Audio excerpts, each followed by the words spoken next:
देखेंगे उत्तर प्रदेश का सामान्य अध्ययन, जिसके अंतर्गत उत्तर प्रदेश के लगभग संपूर्ण टॉपिक को कवर करेंगे। चलिए शुरू करते हैं आपका क्वेश्चन फर्स्ट से। उत्तर प्रदेश अगर जनसंख्या से बात की जाए तो भारत का उत्तर प्रदेश का जो स्थान है वो प्रथम स्थान है, यानी कि भारत में सर्वाधिक जनसंख्या कहाँ रहती है तो उत्तर प्रदेश में रहती है। किंतु अगर क्षेत्रफल की बात की जाए तो क्षेत्रफल के हिसाब से अगर देखा जाए तो उत्तर प्रदेश का चौथा स्थान है। पहले स्थान पे कौन आएगा तो पहले स्थान पे राजस्थान आएगा, दूसरे स्थान पे मध्य प्रदेश आएगा, तीसरे स्थान पे महाराष्ट्र आएगा और चौथे स्थान पे आपका उत्तर प्रदेश आएगा।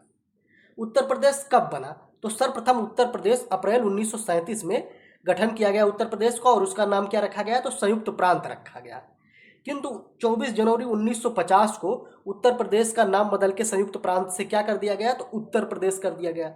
अर्थात उत्तर प्रदेश का नाम उत्तर प्रदेश कब पड़ा तो 24 जनवरी 1950 को पड़ा, और इसीलिए 24 जनवरी को ये दिन हम लोग उत्तर प्रदेश दिवस के रूप में मनाते हैं। वर्ष 1858 तक अगर देखा जाए तो इसकी राजधानी क्या थी, आगरा थी। किंतु 1858 से लेकर 1921 तक इसकी राजधानी को इलाहाबाद, वर्तमान जो प्रयागराज है, वहाँ पे किया गया। कब किया गया तो 1858 ईस्वी में किया गया, और कब तक रहा तो 1921 ईस्वी तक रहा, और 1921 ईस्वी में राजधानी को लखनऊ में शिफ्ट कर दिया गया। अर्थात राजधानी का उत्तर प्रदेश के अगर क्रम देखें तो सर्वप्रथम राजधानी आगरा थी, उसके बाद इलाहाबाद यानी कि प्रयागराज गई, और उसके बाद आपका 1921 ईस्वी में राजधानी को लखनऊ स्थानांतरित किया जाता है। वर्ष 1921 में उत्तर प्रदेश की विधान परिषद का गठन होता है, जब राजधानी अपना उत्तर प्रदेश का प्रयागराज से लखनऊ स्थानांतरित होता है, और उसी टाइम पे उत्तर प्रदेश में विधान परिषद का गठन होता है। और विधानसभा की पहली बार गठन की अगर बात करें तो विधानसभा का गठन कब हुआ था तो 1937 ईस्वी में, जब उत्तर प्रदेश सर्वप्रथम बना था तभी उत्तर प्रदेश में विधानसभा थी।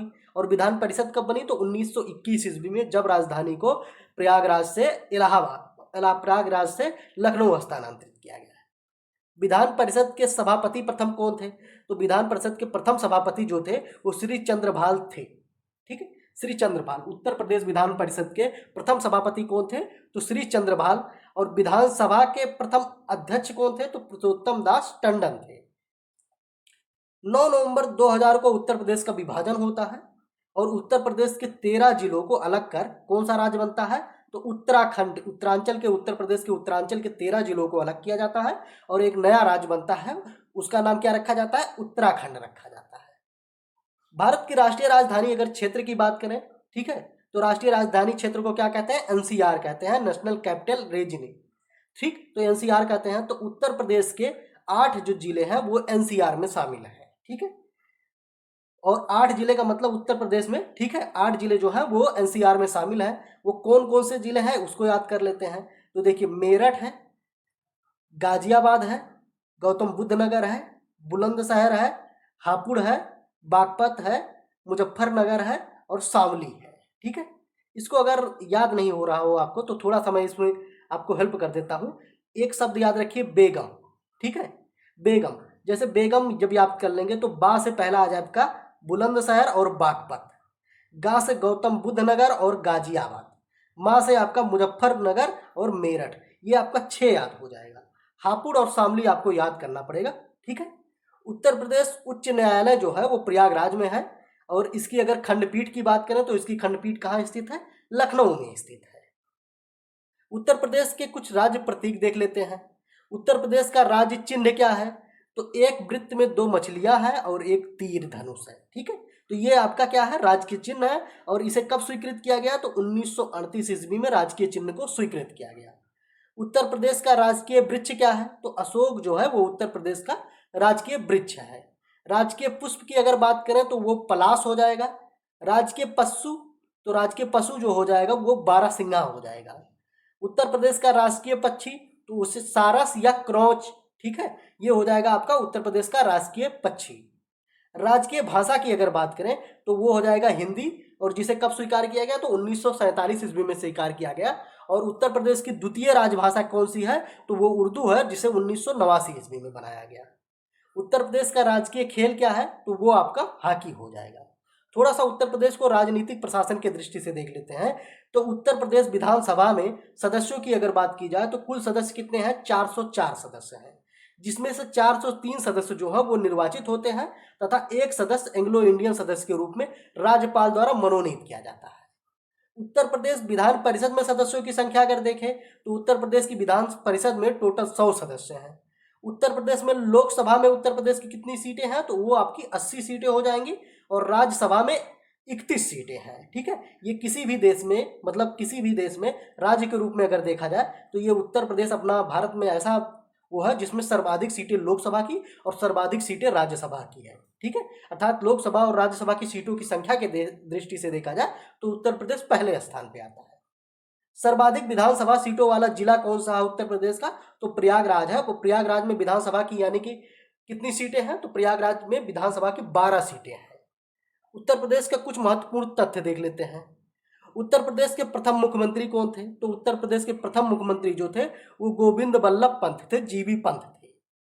देश में अगर पहली महिला मुख्यमंत्री की बात की जाए तो कौन दिया तो उत्तर प्रदेश द्वारा देश में पहली महिला मुख्यमंत्री को ठीक है नियुक्त किया गया। और कौन थी वो तो सुचेता कृपलानी थी जो उत्तर प्रदेश की मुख्यमंत्री पद पर कब से कब तक रही तो 1963 से 1967 तक रही। यानी कि देश में अगर महिला मुख्यमंत्रियों की बात हो तो सर्वप्रथम महिला मुख्यमंत्री कौन बनी, किस राज्य में बनी तो उत्तर प्रदेश में बनी। और कौन थी तो सुचेता कृपलानी थी। देश की महिला राज्यपाल के तौर पे अगर देखा जाए तो सरोजिनी नायडू 1947 ईस्वी से 1949 ईस्वी तक उत्तर प्रदेश के राज्यपाल के पद पे कार्य रही। अर्थात देश में पहली महिला मुख्यमंत्री की अगर बात हो तो वो उत्तर प्रदेश में हुई थी। कौन हुई थी, सुचेता कृपलानी हुई थी। और पहली महिला राज्यपाल भारत में तो वो उत्तर प्रदेश से हुई थी। कौन हुई थी तो सरोजिनी नायडू हुई थी। चौधरी चरण सिंह और विश्वनाथ प्रताप सिंह उत्तर प्रदेश के दो ऐसे मुख्यमंत्री हैं जो भारत के प्रधानमंत्री भी रह चुके हैं। अर्थात उत्तर प्रदेश के दो मुख्यमंत्री कौन कौन से हैं जो प्रधानमंत्री भी रहे हैं तो चौधरी चरण सिंह और विश्वनाथ प्रताप सिंह थे। नारायण दत्त तिवारी एकमात्र ऐसे राजनेता रहे जो उत्तर प्रदेश के अलावा उत्तराखंड के भी मुख्यमंत्री रहे हैं। कौन, नारायण दत्त तिवारी थे। उत्तर प्रदेश विधानसभा के पूर्व अध्यक्ष बनारसी दास और श्रीपति मिश्रा उत्तर प्रदेश के मुख्यमंत्री भी रह चुके हैं। अगला देखते हैं, प्रदेश में सर्वाधिक बार मुख्यमंत्री कौन थी तो मायावती थी जो अभी तक कितनी बार बनी है तो 4 बार मुख्यमंत्री बन चुकी हैं। और सर्वाधिक बार विधानसभा अध्यक्ष अगर देखा जाए तो वो आत्माराम गोविंद खरे व केसरीनाथ त्रिपाठी हैं। ये 3 बार विधानसभा अध्यक्ष बने हैं। उत्तर प्रदेश में अब तक कितनी बार राष्ट्रपति शासन लगाया जा चुका है तो उत्तर प्रदेश में अब तक 10 बार राष्ट्रपति शासन लगाया जा चुका है। और पहली बार अगर राष्ट्रपति शासन की बात करें तो वो 25 फरवरी 1968 ईस्वी से लेके और 25 फरवरी 1969 ईस्वी तक रहा। ठीक है, अर्थात पहली बार राष्ट्रपति शासन कब लगाया गया तो 1968 ईस्वी में लगाया गया उत्तर प्रदेश में। उत्तर प्रदेश की कुछ प्रशासनिक इकाइयां देखते हैं तो उत्तर प्रदेश में जिले कितने हैं तो उत्तर प्रदेश में 75 जिले हैं। मंडल की अगर बात की जाए तो 18 मंडल है। और सबसे लेटेस्ट यानी कि 18वां मंडल कौन सा बना है तो वो आपका अलीगढ़ मंडल बना है। उत्तर प्रदेश में अगर बात करें ठीक है 18 मंडलों को देख लें तो आगरा मंडल, आजमगढ़ मंडल, प्रयागराज मंडल, कानपुर मंडल, गोरखपुर मंडल, चित्रकूट, झांसी, देवीपाटन, अयोध्या, बस्ती, बरेली, मिर्जापुर, मुरादाबाद, मेरठ, लखनऊ, वाराणसी, सहारनपुर, ये क्या है 18 मंडल है। सबसे बड़ा मंडल कौन है तो उत्तर प्रदेश का सबसे बड़ा जो मंडल है वो कानपुर और लखनऊ है। इसके बाद सबसे छोटा मंडल कौन हो जाएगा तो सबसे छोटा मंडल आपका सहारनपुर हो जाएगा। ग्राम पंचायत कितने हैं उत्तर प्रदेश में तो 59,000 जो है 59,073 ग्राम पंचायत है। इसको मोटा मोटा आप 60,000 ग्राम पंचायत के रूप में याद कर सकते हैं। नगर पंचायत की अगर बात करें तो उत्तर प्रदेश में 438 नगर पंचायत है। नगर पालिका परिषद 193 है। नगर निगम कितने हैं तो उत्तर प्रदेश में 17 नगर निगम है। और नगर समूहों की संख्या कितनी है तो वो आपका 915 हो जाएगा। अगला टॉपिक देखते हैं, उत्तर प्रदेश का भौगोलिक संरचना। उत्तर प्रदेश की भौगोलिक संरचना को देखते हैं। विश्व मानचित्र पर अगर देखा जाए तो उत्तर प्रदेश की जो अवस्थिति है ठीक है उत्तर प्रदेश की स्थिति जो है वो कहाँ से है तो 23 डिग्री 52 मिनट उत्तरी अक्षांश से लेके 30 डिग्री 24 मिनट उत्तरी अक्षांश तक। और देशांतर में अगर बात करें तो 77 डिग्री 5 मिनट पूर्वी देशांतर से 84 डिग्री 39 मिनट पूर्वी देशांतर के बीच स्थित है। ये कौन स्थित है तो ये उत्तर प्रदेश की स्थिति है। राज्य की पूर्व से पश्चिम की लंबाई अगर देखा जाए तो 650 किलोमीटर है। यानी कि उत्तर प्रदेश में पूरब से पश्चिम की लंबाई कितनी है, 650 किलोमीटर है, और उत्तर से दक्षिण की लंबाई कितनी हो जाएगी, तो ये आपका 240 मीटर हो जाएगा। उत्तर प्रदेश का क्षेत्रफल कितना है, तो उत्तर प्रदेश का क्षेत्रफल 2,40,928 वर्ग किलोमीटर है, जो कि भारत के संपूर्ण क्षेत्रफल का कितना परसेंट है, तो उत्तर प्रदेश का जो क्षेत्रफल है भारत के संपूर्ण क्षेत्रफल का 7.33% है। क्षेत्रफल की दृष्टि से अगर देखा जाए तो उत्तर प्रदेश का स्थान कौन सा है, तो उत्तर प्रदेश का स्थान चौथा है।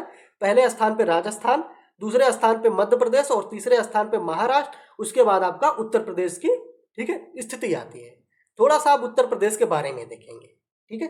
तो उत्तर प्रदेश का देखा आपने, सबसे पूर्वी जिला देखा था बलिया देखा था, सबसे पश्चिमी जिला क्या देखा था, तो शामली देखा था, सबसे उत्तरी जिला उत्तर प्रदेश का सहारनपुर हो जाएगा, और सबसे दक्षिणी जिला क्या हो जाएगा, तो ये आपका सोनभद्र हो जाएगा, ठीक है।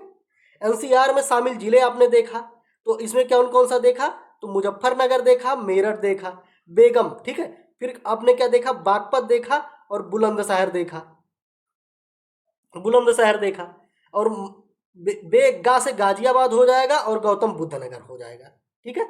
गाजियाबाद और गौतम बुद्ध नगर, इसके बाद क्या हो जाएगा, हापुड़ हो जाएगा और शामली। तो ये 8 जिले आपने क्या देखा, एनसीआर में शामिल जिले उत्तर प्रदेश के हैं, ठीक है। सबसे पूर्वी जिला बलिया, सबसे पश्चिमी जिला शामली, सबसे उत्तरी जिला आपने सहारनपुर देखा, और सबसे दक्षिणी जिला सोनभद्र देखा। अगला देखते हैं, उत्तर प्रदेश का सबसे पूर्वी जिला बलिया, सबसे पश्चिमी जिला शामली, सबसे उत्तरी जिला सहारनपुर और सबसे दक्षिणी जिला जो है वो सोनभद्र देखा। अभी आपने देखा, ठीक है, मैप में राज्य के सर्वाधिक क्षेत्रफल वाले 4 जिले, ठीक है, अर्थात राज्य में सबसे बड़ा जिला कौन सा है, तो वो सबसे बड़ा जिला हो जाएगा लखीमपुर खीरी। ये क्षेत्रफल की दृष्टि से बात हो रही है। उसके बाद सोनभद्र का स्थान आएगा, तीसरे स्थान पे हरदोई आएगा और चौथे स्थान पे सीतापुर आएगा। यानी कि क्षेत्रफल की दृष्टि से उत्तर प्रदेश का सबसे बड़ा जिला कौन है, तो वो लखीमपुर खीरी हो जाएगा, ठीक है। राज्य में सबसे कम क्षेत्रफल वाले अगर 4 जिले की बात की जाए तो सबसे छोटा जिला कौन हो जाएगा, तो उत्तर प्रदेश का सबसे छोटा जिला हापुड़ हो जाएगा। उसके बाद गाजियाबाद का स्थान आएगा और उससे थोड़ा सा आगे हो जाएगा भदोही। यानी कि सबसे बड़ा जिला कौन है उत्तर प्रदेश का क्षेत्रफल की दृष्टि से, तो लखीमपुर खीरी, और सबसे छोटा जिला कौन है, तो वो आपका हापुड़ हो जाएगा। उत्तर प्रदेश एकमात्र देश के साथ अपनी अंतर्राष्ट्रीय सीमा बनाता है, वह देश कौन है, तो वह नेपाल है। और उत्तर प्रदेश के कितने जिले हैं जो नेपाल से सटे हैं, तो उत्तर प्रदेश के 7 जिले हैं जो नेपाल को की सीमा को स्पर्श करते हैं। अगर इनका क्रम देखा जाए, ठीक है, पूर्व से पश्चिम की तरफ, तो महाराजगंज पहला जिला हो जाएगा, उसके बाद सिद्धार्थनगर हो जाएगा। इसको थोड़ा सा मैप में भी देखते चलिए, आप दिखाते हैं आपको। महाराजगंज, सिद्धार्थनगर, बलरामपुर, श्रावस्ती, बहराइच, लखीमपुर खीरी और पीलीभीत, टोटल 7 जिले हो गए। इनको थोड़ा सा मैप में देखते हैं, तो कौन कौन सा हो जाएगा, महाराजगंज हो गया था आपका, सिद्धार्थनगर हो गया था, बलरामपुर हो गया था, श्रावस्ती हो गया था, बहराइच हो गया था, लखीमपुर खीरी हो गया था, पीलीभीत हो गया था, रामपुर हो गया, सॉरी पीलीभीत हो गया था, ठीक है। ये रामपुर नहीं टच है उत्तर प्रदेश से, ये उत्तराखंड से टच है, इसको ध्यान रखिए। तो कितने जिले हो गए, तो देखिए पीलीभीत, लखीमपुर खीरी 2, बहराइच 3, श्रावस्ती 4, बलरामपुर 5, सिद्धार्थनगर 6 और महाराजगंज 7। ये 7 जिले किससे टच होते हैं, तो नेपाल की सीमा को स्पर्श करते हैं उत्तर प्रदेश के 7 जिले। अगला देखते हैं, ये उत्तर प्रदेश का मैप है जिसको आपने देखा, ये पीलीभीत, ये नेपाल है, पीलीभीत, लखीमपुर खीरी, बहराइच, श्रावस्ती, बलरामपुर, सिद्धार्थनगर, महाराजगंज, ये 7 जिले देखे। और ये 7 जिले किसको टच करते हैं, तो नेपाल को टच करते हैं। सबसे पूर्वी जिला आपने देखा बलिया है, सबसे पश्चिमी जिला आपने सहारनपुर देखा, सबसे उत्तरी जिला आपने सबसे पश्चिमी जिला आपने शामली देखा, सबसे उत्तरी जिला आपने सहारनपुर देखा, और सबसे दक्षिणी जिला जो आपने देखा वो कौन सा देखा, तो वो आपने सोनभद्र देखा है। अगला देखते हैं, उत्तर प्रदेश के 8 राज्य, ठीक है, उत्तर प्रदेश से कितने राज्य टच होते हैं, तो उत्तर प्रदेश से टोटल 8 राज्य टच होते हैं और एक केंद्र शासित प्रदेश दिल्ली जो है वो टच होता है। यानी कि उत्तर प्रदेश से टोटल अगर देखा जाए तो टोटल 9 राज्य टच होते हैं, जिसमें 8 राज्य हैं और एक केंद्र शासित प्रदेश है, ठीक है। तो कौन कौन से राज्य उत्तर प्रदेश से टच होते हैं उसको देखते हैं। हिमाचल प्रदेश, राजस्थान, मध्य प्रदेश, छत्तीसगढ़, झारखंड, बिहार, उत्तराखंड और हरियाणा, ये किससे स्पर्श होते हैं, तो उत्तर प्रदेश के क्षेत्रफल से इन राज्यों की सीमा स्पर्श होती है। और एक केंद्र शासित प्रदेश कौन है, तो एक केंद्र शासित प्रदेश जो दिल्ली है वो अपनी सीमा साझा करता है उत्तर प्रदेश से, ठीक है। देख लेते हैं एक बार मैप में, तो उत्तर प्रदेश से कौन कौन से, तो अभी आपने उत्तराखंड देखा, उत्तराखंड के बाद आपने हरियाणा देखा, हिमाचल देखा, 3 देखा, हो गया।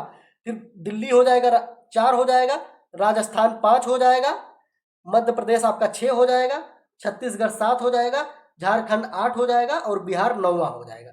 इसमें से 8 राज्य है और एक केंद्र शासित प्रदेश दिल्ली है। ठीक है, टोटल 9 हो गए। अगला देखते हैं, इसमें से उत्तर प्रदेश में सबसे अधिक, ठीक है, उत्तर प्रदेश के सबसे अधिक 11 जिले किस राज्य को स्पर्श करते हैं, तो वो आपका मध्य प्रदेश हो जाएगा। और कौन कौन से जिले, तो उत्तर प्रदेश के 11 जिले मध्य प्रदेश को टच करते हैं। अगर आपसे पूछा जाए कि उत्तर प्रदेश का सर्वाधिक जिला किस राज्य को स्पर्श करता है, किस राज्य की सीमा को स्पर्श करता है, तो आपका आंसर हो जाएगा मध्य प्रदेश। और कितने जिले स्पर्श करते हैं, तो 11 जिले स्पर्श करते हैं। कौन कौन सा उसको देखते हैं, तो झांसी हो जाएगा, इटावा हो जाएगा, ललितपुर हो जाएगा, महोबा हो जाएगा, बांदा हो जाएगा, चित्रकूट हो जाएगा, प्रयागराज हो जाएगा, मिर्जापुर हो जाएगा, सोनभद्र हो जाएगा, जालौन हो जाएगा और आगरा हो जाएगा। ये 11 जिले कौन है, तो जो मध्य प्रदेश को टच करते हैं। इसको एक बार मैप में देखते हैं, ठीक है।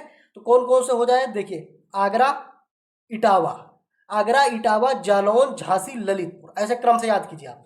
आगरा, इटावा, जालौन, झांसी, ललितपुर, महोबा, बांदा, चित्रकूट, महोबा, बांदा, चित्रकूट, महोबा, बांदा, चित्रकूट, प्रयागराज, मिर्जापुर और सोनभद्र। ये टोटल कितने हो गए, तो आपने देखा आगरा 1, इटावा 2, जालौन 3, झांसी 4, ललितपुर 5, महोबा 6, बांदा 7, चित्रकूट 8, प्रयागराज 9, मिर्जापुर 10 और सोनभद्र 11। ये 11 जिले जो है किससे टच होते हैं, तो ये मध्य प्रदेश की सीमा से टच होती हैं, उत्तर प्रदेश के 11 जिले।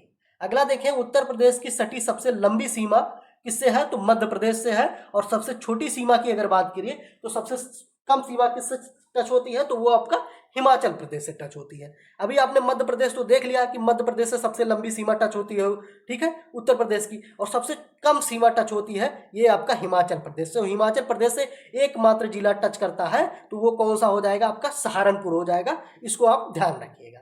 अगला देखते हैं,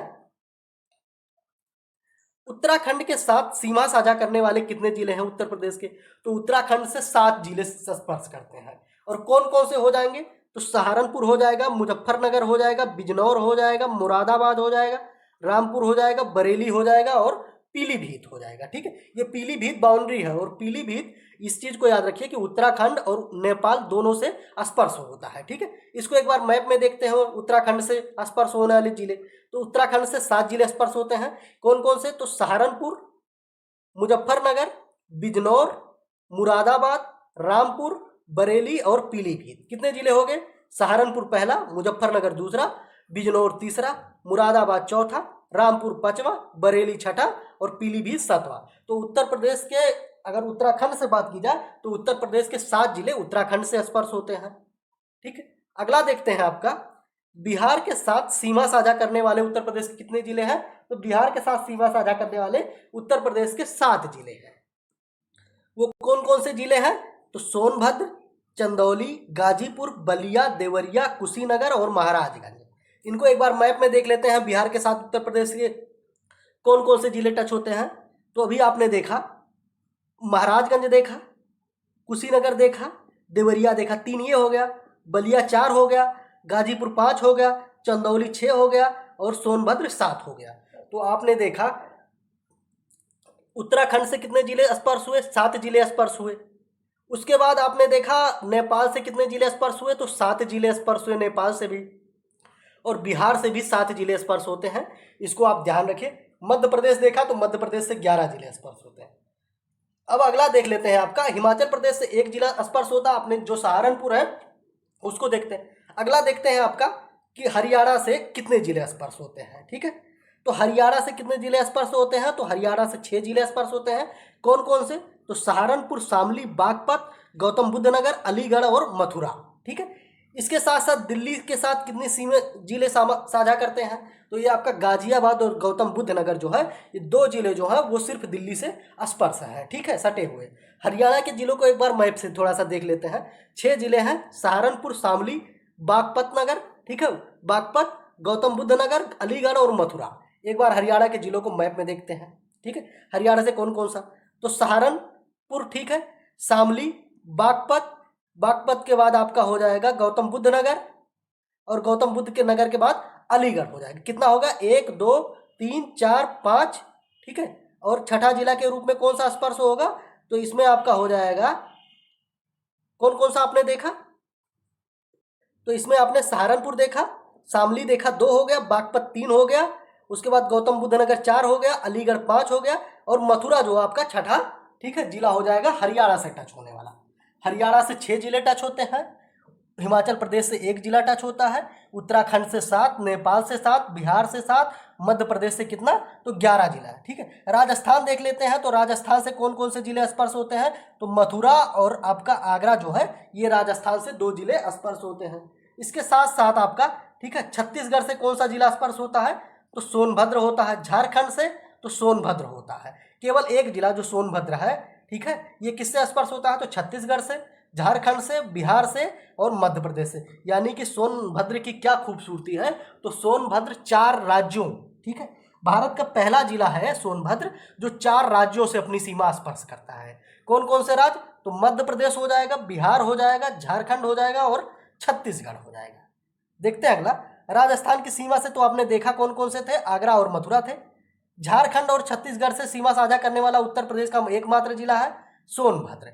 अगला देखते हैं, सोनभद्र उत्तर प्रदेश का एक ऐसा जिला है जो 4 राज्यों को साथ अपनी सीमा साझा करता है, और वो राज्य कौन कौन से आपने देखे, तो ये अभी आपने देखा मध्य प्रदेश, छत्तीसगढ़, झारखंड और बिहार। मध्य प्रदेश, छत्तीसगढ़, झारखंड और ये बिहार हो जाएगा आपका। ठीक है, अगला देखते हैं आपका उत्तर प्रदेश के बारे में। उत्तर प्रदेश के भूभाग को अगर देखा जाए तो उत्तर प्रदेश के भूभाग को 3 भागों में वर्गीकृत किया गया है। पहला है आपका तराई क्षेत्र, दूसरा मैदानी क्षेत्र या गंगा यमुना का मैदान जो है वो, और तीसरा आपका हो जाएगा दक्षिण का पठारी क्षेत्र।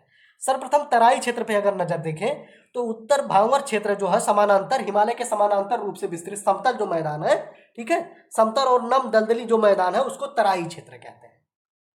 यह कहां से कहां तक है, तो यह समस्त उत्तर क्षेत्र जो होगा, ठीक है, उत्तर पश्चिम में सहारनपुर से लेके पूर्व में देवरिया तक विस्तृत है। और ये किसकी फसल के लिए उपयोगी है तराई क्षेत्र, तो धान और गन्ने की फसल के लिए, ठीक है, यह मृदा उपयोगी है। अगला देखते हैं मैदानी क्षेत्र।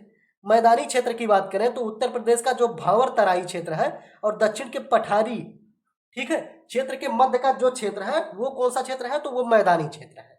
इसी को गंगा यमुना मैदानी 2 आप के नाम से भी जाना जाता है। इसका निर्माण कैसे होता है, तो इसका निर्माण गंगा और उसकी सहायक नदियां जो यमुना, गोमती, रामगंगा, घाघरा, राप्ती, शारदा, गंडक द्वारा जो बहाई कर लाई गई निक्षेप है, ठीक है, काप मृदा है, उनके कीचड़ और बालू से इसका निर्माण होता है। अगला देखते हैं आपका, ठीक है, इसके बारे में थोड़ा सा और देखें।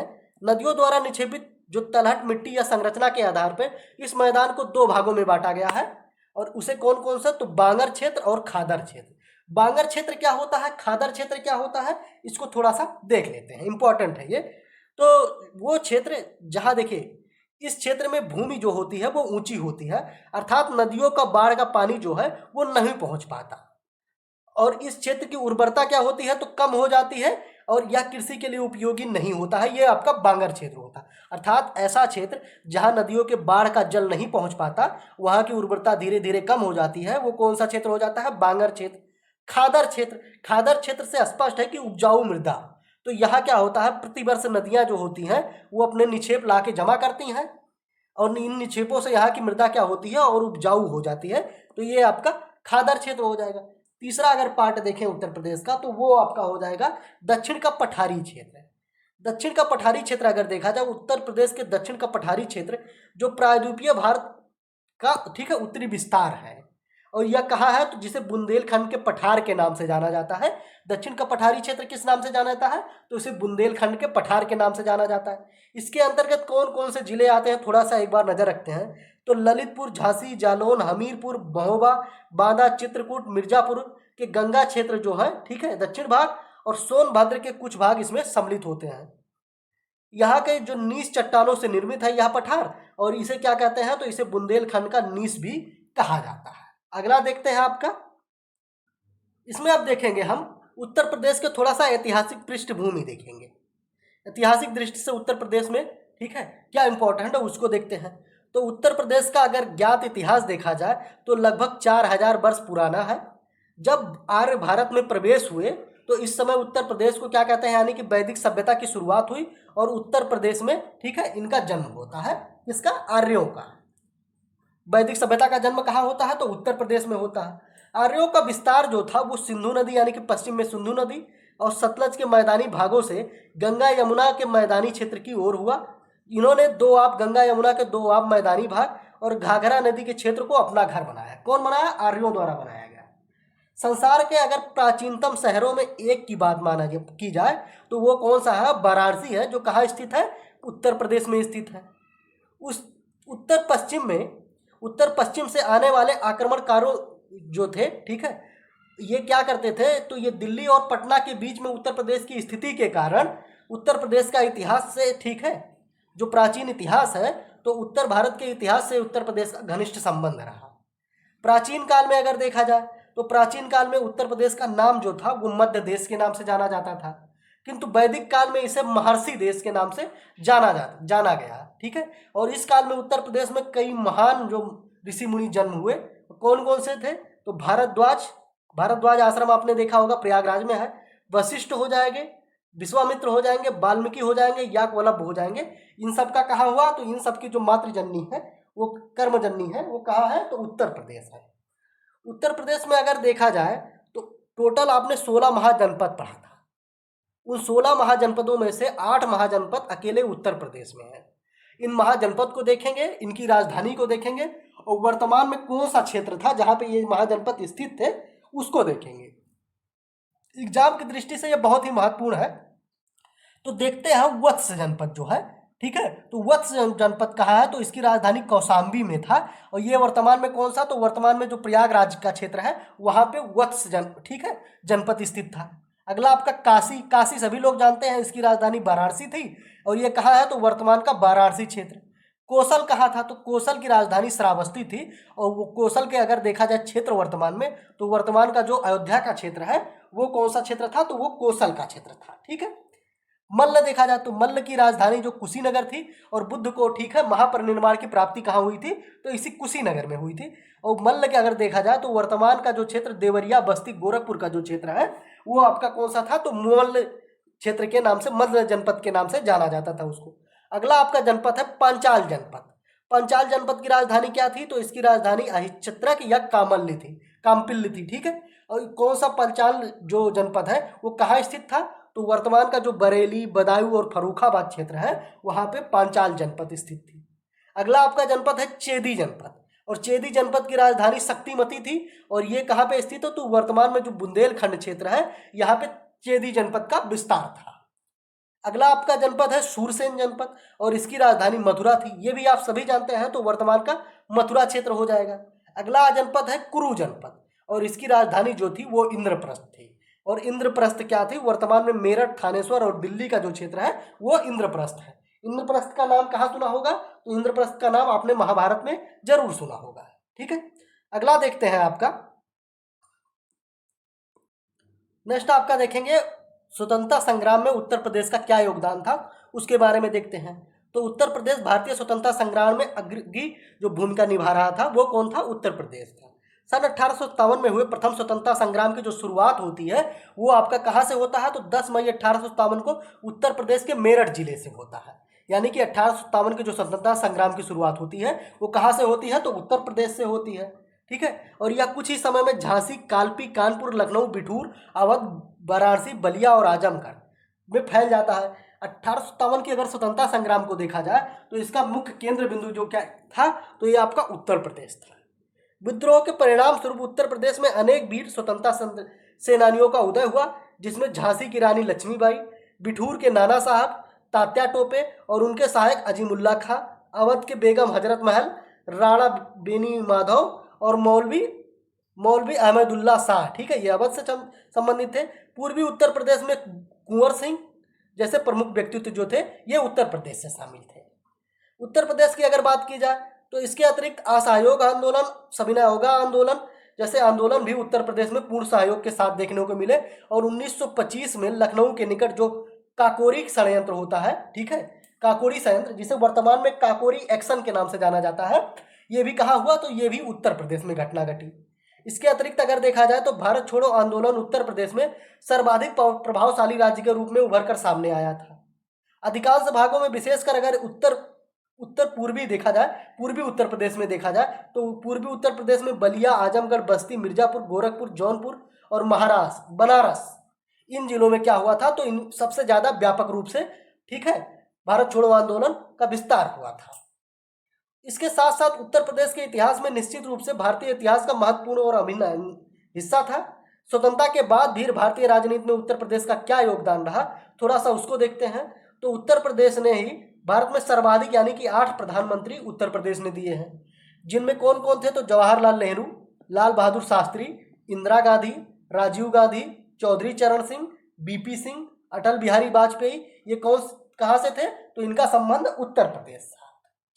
विभाजन थोड़ा सा देखते हैं तो 1990 के दशक में वर्तमान उत्तराखंड क्षेत्र में अपेक्षाकृत कम विकास को लेकर स्थानीय लोगों द्वारा अलग राज्य की मांग की जाती है और यह व्यापक आंदोलन के रूप में हो जाता है। और इसके कारण 9 नवंबर 2000 को उत्तर प्रदेश के 13 जो जिले हैं, ठीक है, उत्तरांचल के 13 जिले जो हैं, उनको उत्तराखंड नाम से एक अलग राज्य के रूप में गठन कर दिया जाता है।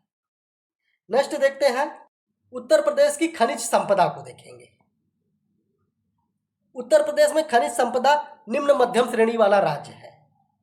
यह बिंदु क्षेत्र का पर्वत, बुंदेलखंड क्षेत्र और हिमालय श्रेणी का जो क्षेत्र है, निचले क्षेत्र, ठीक है, विभिन्न प्रकार के यहीं पे खनिज पाए जाते हैं। कहाँ कहाँ पे, तो बिंद क्षेत्र, बुंदेलखंड और हिमालय श्रेणी का निचला जो क्षेत्र है वहां पे खनिज पाया जाता है।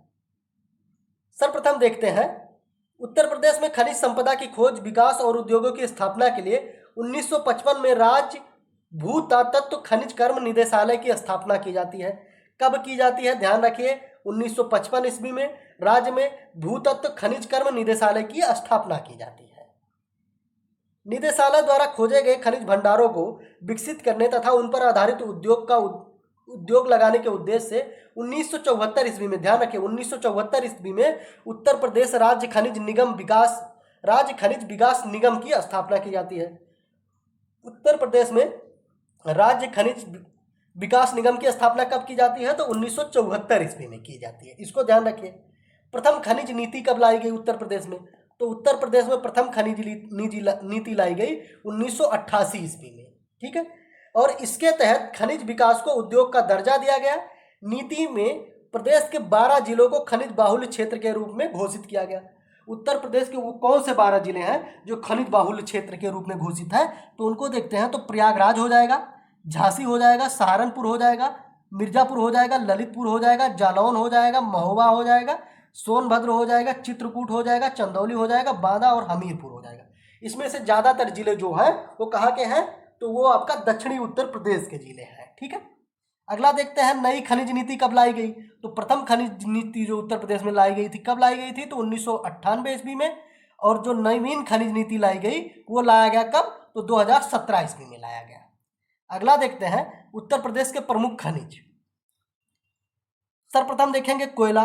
कोयला कहाँ पाया जाता है उत्तर प्रदेश में, तो उत्तर प्रदेश के सोनभद्र जिले में कोयला पाया जाता है। और सोनभद्र में कहाँ, तो कोयला सोनभद्र के सिंगरौली क्षेत्र में पाया जाता है, ठीक है। और जिसका उपयोग, इस कोयले का उपयोग कहाँ किया जाता है, तो यहीं पे एक स्थित है ओपरा ताप विद्युत गृह, सिंगरौली में ही स्थित है, सोनभद्र में स्थित है, ठीक है। सिंगरौली कहाँ, तो सोनभद्र में स्थित है ओबरा ताप विद्युत गृह। और जो यहाँ से सिंगरौली से वो पाया जाता है, कोयला पाया जाता है, उसका उपयोग कहाँ किया जाता है, तो इसी ओबरा ताप विद्युत गृह में किया जाता है। कोयले की भंडार की दृष्टि से देखा जाए तो उत्तर प्रदेश का स्थान कौन सा है, तो वो आपका 8वें स्थान पे है, ठीक है। आपको इसमें से याद करना है, कोयला की जब बात होगी तो वो कहाँ हो जाएगा, तो उत्तर प्रदेश का सोनभद्र हो जाएगा। इसके साथ आप याद करेंगे ओबरा ताप विद्युत गृह कहाँ है, तो ये भी आपका सोनभद्र हो जाएगा। चूना पत्थर कहाँ पाया जाता है, तो चूना पत्थर आपका मिर्जापुर और सोनभद्र में पाया जाता है, ठीक है। नेक्स्ट आप देखेंगे इसके बारे में बॉक्साइट। बॉक्साइट का स्थान देखेंगे तो ये आपका बांदा और चंदौली हो जाएगा, ठीक है। बांदा चंदौली, बॉक्साइट उत्तर प्रदेश के बांदा, चंदौली और ललितपुर क्षेत्र में पाया जाता है। इन तीनों क्षेत्रों को आप ध्यान रखिए, ठीक है। बॉक्साइट किसका अयस्क होता है, तो बॉक्साइट एल्युमिनियम का अयस्क होता है, इसको भी ध्यान रखिए। नेक्स्ट आपका हो जाएगा डोलोमाइट। डोलोमाइट का, ठीक है, कहाँ पाया जाता है, तो डोलोमाइट भी आपका बांदा में पाया जाता है। और जो ये बांदा पाया जाता, ठीक है, सोनभद्र के कजराहट क्षेत्र जो है, सोनभद्र का कजराहट क्षेत्र है, ये उत्तर प्रदेश में उच्च स्तर के डोलोमाइट पाए जाते हैं। तो डोलोमाइट कहाँ पाया जाएगा, तो बांदा में पाया जाएगा और सोनभद्र में पाया जाएगा, 2 जिलों में डोलोमाइट पाया जाएगा। नेक्स्ट आपका हो जाएगा सिलिका सैंड। ये कहाँ पाया जाता है? तो ये उत्तर प्रदेश के प्रयागराज जिले में पाया जाता है। प्रयागराज में एक शंकरगढ़ क्षेत्र है, यमुना नदी के किनारे क्षेत्र है। ये किसके लिए प्रसिद्ध है? तो कांच बालू यानी कि सिलिका बालू के लिए प्रसिद्ध है। अगला देखते हैं आपका चाइना क्ले। उत्तर प्रदेश में चाइना क्ले कहाँ पाया जाता है? तो ये आपका सोनभद्र हो जाएगा, बांदा हो जाएगा। तांबा कहाँ पाया जाता है? तो तांबा आपका ललितपुर हो जाएगा, ठीक है। और ललितपुर के जो सोनराई क्षेत्र है वो तांबा उत्पादन का प्रमुख क्षेत्र है, इसको आप ध्यान रखिए, ललितपुर का सोनराई क्षेत्र है। अगला आपका हो जाएगा जिप्सम। जिप्सम कहाँ पाया जाता है? तो ये आपका झांसी में पाया जाता है। नेक्स्ट देखते हैं, झांसी में पाया जाता है और हमीरपुर में पाया जाता है जिप्सम। यूरेनियम कहाँ पाया जाता है? तो उत्तर प्रदेश में यूरेनियम पाया जाता है आपका ललितपुर में। सोना अगर देखा जाए तो उत्तर प्रदेश में सोना अगर ललितपुर और सोनभद्र दो जिले हैं जहाँ पे सोना पाया जाता है। अगला देखते हैं आपका, एक चीज याद करना है इसमें से, सोनभद्र का जो हरदी क्षेत्र है वो स्वर्ण खनिज के लिए, ठीक है, वहां पे विशाल संभावना है, इसको आप ध्यान रखिएगा। और ललितपुर का कौन सा क्षेत्र? तो ललितपुर का आप भीखमपुर क्षेत्र ध्यान रखिए। हीरा कहाँ पाया जाता है? तो हीरा उत्तर प्रदेश में बांदा और मिर्जापुर में पाया जाता है, ठीक है, बहुत नाम मात्र के पाए जाते हैं, इसको आप ध्यान रखिए। यूरेनियम देखा आपने, ललितपुर देखा, यूरेनियम ललितपुर में पाया जाता है। संगमरमर की बात अगर की जाए तो संगमरमर सोनभद्र और मिर्जापुर में हो जाएगा। रॉक फॉस्फेट कहाँ पाया जाता है? तो ये आपका ललितपुर और बांदा। ध्यान रखिए, जितना भी खनिज पाया जाता है आपका, वो खनिज कहाँ पाए जाते हैं? तो उत्तर प्रदेश के दक्षिणी जो, ठीक है, मध्य प्रदेश से स्पर्श किए हुए जो जिले हैं वहाँ पे सर्वाधिक खनिज, ठीक है, पाए जाते हैं, इसको आप ध्यान रखिए। विकल्प में अगर आए, मान लो आपको याद नहीं है और विकल्प में अगर नॉर्मल एग्जाम में दे दे, ठीक है, और उत्तर प्रदेश के दक्षिणी जिले दे दे और उसके साथ साथ विकल्प में उत्तरी जिला दिया है, तो उत्तरी जिलों को आपको निकाल देना है, ठीक है, खनिज की दृष्टि से। सिर्फ आपको दक्षिणी जिले खनिज की दृष्टि से आप उसमें से क्लिक कर सकते हैं। नेक्स्ट आपका हो जाएगा एस्बेस्टस। एस्बेस्टस की कहा है? तो आपके मिर्जापुर और झांसी जो है वहां पे एस्बेस्टस पाया जाता है, ठीक है, और इसका मुख्य रूप से कहा तो सीमेंट निर्माण उद्योग में और विद्युत उपकरणों में इसका प्रयोग किया जाता है। अगला देखते हैं आपका, अगला आप देखते हैं उत्तर प्रदेश की जलवायु। उत्तर प्रदेश की अगर जलवायु देखा जाए तो उत्तर प्रदेश की जलवायु जो है वो उष्णकटिबंधीय मानसूनी जलवायु है, ठीक है। उत्तर प्रदेश में कैसी जलवायु है? तो उष्णकटिबंधीय मानसूनी जलवायु है। राज्य में अगर औसत तापमान जनवरी माह में देखा जाए तो 12 से 17 डिग्री होता है, ठीक है। नेक्स्ट देखते हैं, उत्तर प्रदेश की लगभग 90% वर्षा क्या होती है? ये दक्षिण पश्चिम मानसून के प्राप्त होती है। उत्तर प्रदेश की 90% वर्षा दक्षिण पश्चिम मानसून से प्राप्त होती है।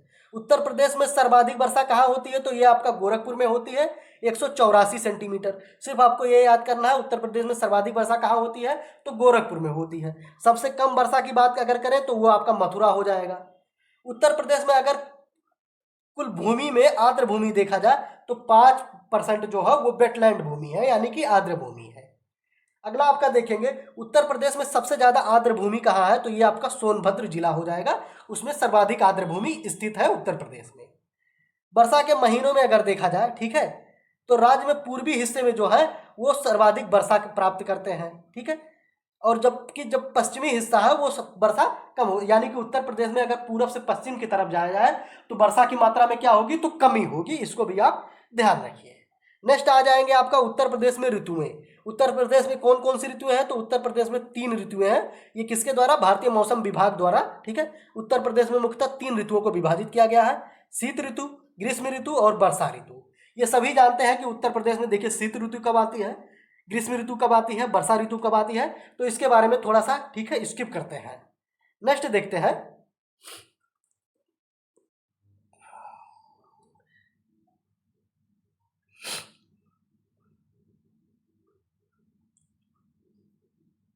उत्तर प्रदेश में वर्षा का वितरण देखते हैं।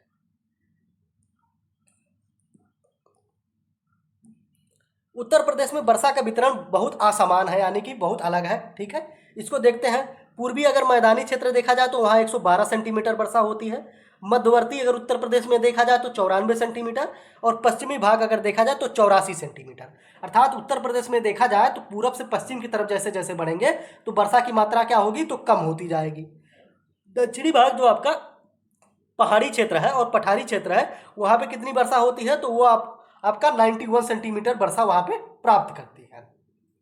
हिमालय के समीप स्थित स्थानों में अपेक्षाकृत अधिक वर्षा होती है, यानी कि उत्तर प्रदेश का जो तराई क्षेत्र है वहाँ पे क्या होती है? तो वहाँ पे ज़्यादा वर्षा होती है। जबकि हिमालय से दूर अगर देखा जाए पश्चिम की ओर जाते हुए तो वर्षा की मात्रा कम होती है। अब इस चीज को आप ध्यान रखिए, उत्तर प्रदेश में अगर पूरब से पश्चिम की तरफ बढ़ा जाए तो क्या होगा, तो वर्षा की मात्रा में कमी आएगी। उत्तर प्रदेश में अगर उत्तर से दक्षिण की तरफ देखा जाए तो वर्षा की मात्रा में कमी आएगी, इसको आप ध्यान रखिएगा।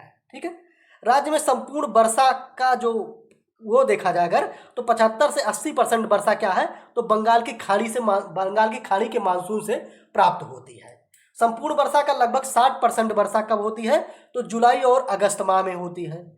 किन्हीं देखो, सबसे अधिक वर्षा की वजह से यहाँ पे क्या होता है, तो यहाँ पे बाढ़ की स्थिति पैदा होती है, और कभी कभी बहुत अत्यंत कम वर्षा होती है, जिसके कारण क्या होती है, तो यहाँ सूखा की स्थिति पड़ती है, जिसके कारण खरीफ की फसल बर्बाद हो जाती है। अगला देखते हैं, पूर्वी जिलों में अगर देखा जाए तो बलिया, गाजीपुर, वाराणसी, जौनपुर, आजमगढ़ में वर्षा की वार्षिक अनियमितता देखा जाए तो 16 से 17% है। ठीक है, नेक्स्ट आपका देखते हैं, वर्षा के आधार पर उत्तर प्रदेश का थोड़ा सा विभाजन देखते हैं। आर्द्र एवं उष्ण प्रदेश के रूप में अगर देखा जाए तो पूर्वी जो क्षेत्र है वो आर्द्र एवं उष्ण प्रदेश है, और यहाँ कितना वर्षा होती है, तो यहाँ 100 से 120 सेंटीमीटर वर्षा होती है। और दूसरा हो जाएगा तराई क्षेत्र, जहाँ पे उत्तर प्रदेश में सर्वाधिक वर्षा हो जाता है। तो ये तराई क्षेत्र कौन सा हो जाएगा, तो हिमालय का तटीय क्षेत्र जो हो जाएगा, वहाँ पे कितना वर्षा होती है, तो 120 से 150 सेंटीमीटर हो जाएगा। नेक्स्ट आपका हो जाएगा साधारण वर्षा वाला क्षेत्र। तो साधारण वर्षा वाला क्षेत्र कौन सा हो जाएगा, तो मध्यवर्ती, पश्चिमीवर्ती और बुंदेलखंड का जो क्षेत्र है ये साधारण वर्षा वाला क्षेत्र हो जाएगा। और यहाँ कितना वर्षा होता है, तो यहाँ 50 से 100 सेंटीमीटर वर्षा होती है।